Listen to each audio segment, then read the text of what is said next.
Hey everyone, it's Hiking Mule here, and I just got back from another adventure and wanted to share my gear list.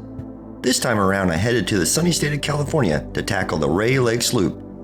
Located in the Sierra Nevada mountain range, this hike took 4 days, 3 nights, and covered just over 43 miles. So, without further ado, let's get after it. Starting things off, I brought the Light AF Curve 35-liter backpack. At 13.8 ounces, it's super lightweight, comfortable, and enough room for what I brought. It's a simple backpack with a large mesh pocket on the outside and 2 smaller ones on the chest strap. Next is my shelter. I take the Z-Packs Plexamid, which comes in at 15.1 ounces on my scale. It's not large, but provides enough space and is simple to set up and pack. Along with the tent, there are 10 6.4-inch carbon fiber stakes and a stake bag to keep them organized. I bring 10 because I like to set up all the lines. Now, while I don't always make a perfect pitch, it's simple and quick to set up and hasn't failed me yet. But worth noting, never been heavily pushed so far, so take that for what it's worth. Starting my sleep system off is a UGQ Bandit 30-degree quilt, which I put in a Z-Packs medium dry bag. 20.1 ounces in total and very comfortable quilt. I don't like having my legs tied up in a sleeping bag, and the small tent I use helps keep the quilt on me as I roll around. For my sleeping mat, I go with the Neo Air Uberlight Regular Wide. At 11 ounces, you don't get much lighter. I've also found this to be the most comfortable mat to sleep on, well, at least so far. When it comes to a pillow, I splurge on the weight and bulk with a travel pillow. I got my best sleep on the trail last year with it, so I didn't change it now, and it once again came through. On to the clothing I wore. Starting off is the Budweiser Sax Volt Boxer Briefs. Super comfortable for those long days on the trail.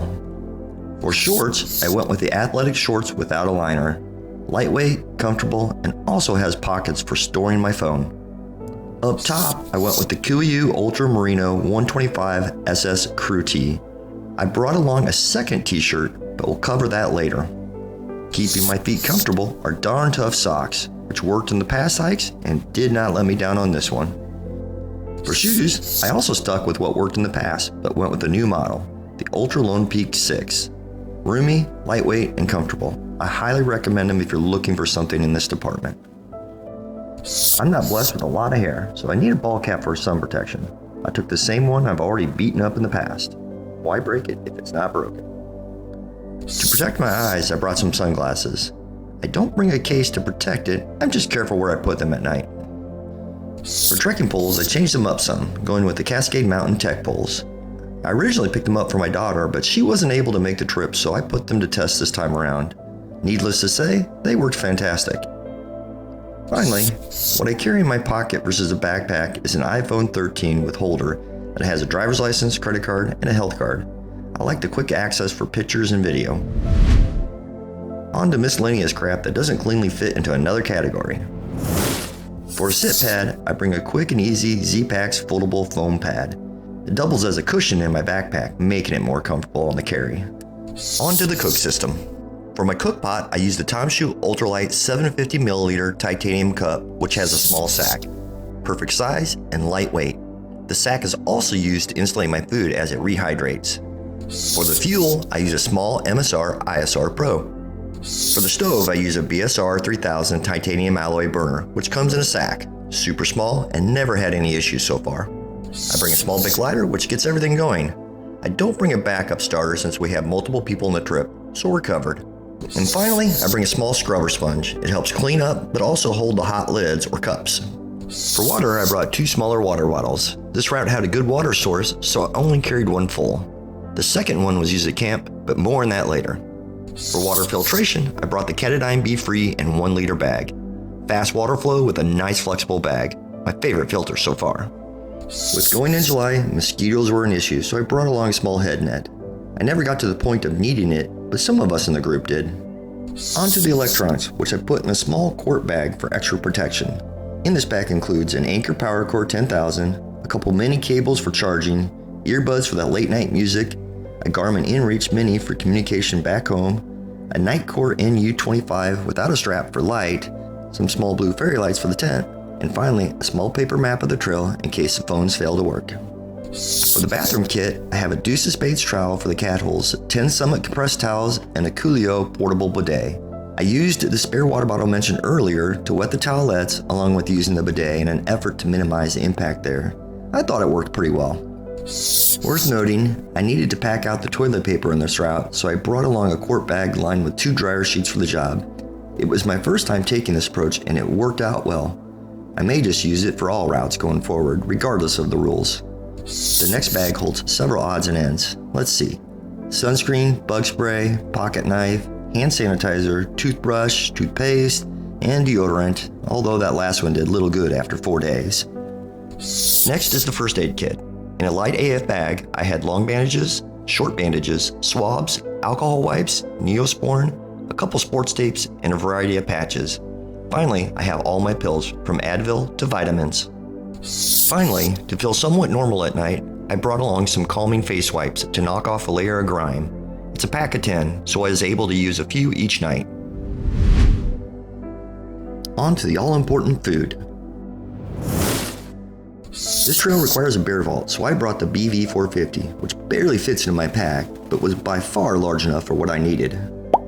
For my 3 dinners, I brought a chana masala, grilled chicken jambalaya, and a little creation of my own I'm calling shepherd's pie.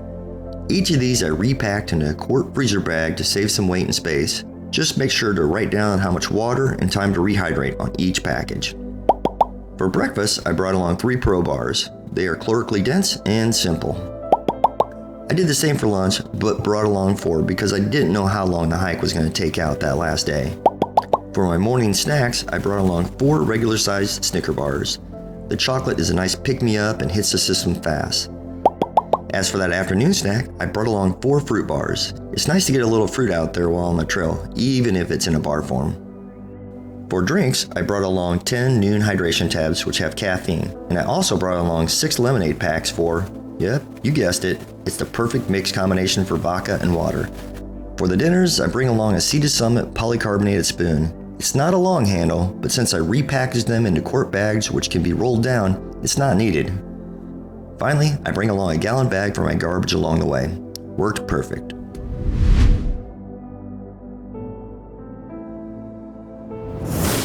Next are my pack clothing.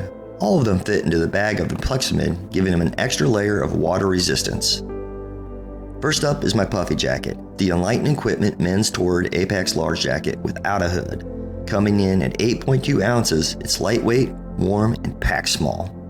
New rain jacket this year is a Frog Togs Ultralight 2, saving me over 5 ounces from my previous jacket. At the cheap price, I couldn't help but pull the trigger. Worth noting, I don't bring the rain pants. For a long sleeve mid layer, I have the Kuiu Peloton 97 Fleece Zip Tee hoodie.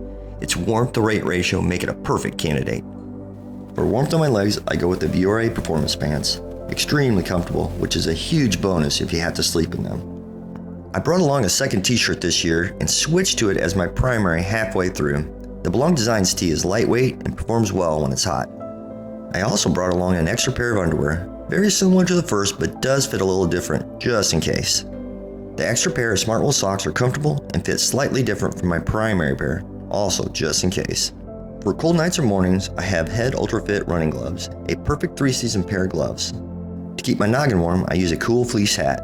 This works great at night too, as I don't have a hood in my quilt. Finally, I bring along a lightweight merino wool buff.